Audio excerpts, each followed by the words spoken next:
大家好，今天用南瓜做美食，口感外酥里软，做法简单。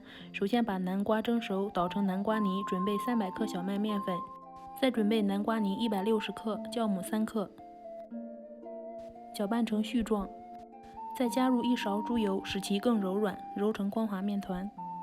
盖上保鲜膜，发酵至体积2倍大。黄瓜擦丝，加盐腌出水分。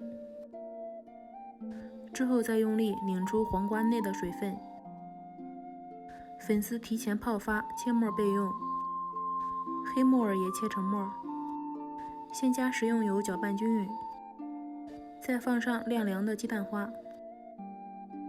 面团已经发酵至体积2倍大，撕开里面有丰富的蜂窝眼，取出揉几下。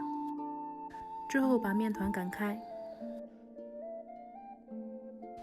刷一层食用油，再撒点干面粉，从一侧卷起来，分成小剂子，两头再收起来。卷一卷的目的可以使饼皮更柔软。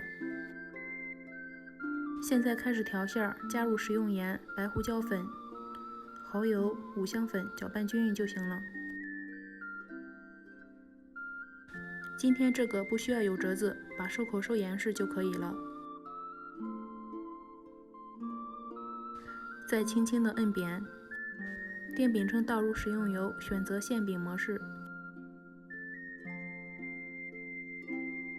再刷一层食用油，这样可以使饼皮更柔软。放上白芝麻，煎至两面金黄就可以了。铲子按压能够迅速回弹，说明熟了。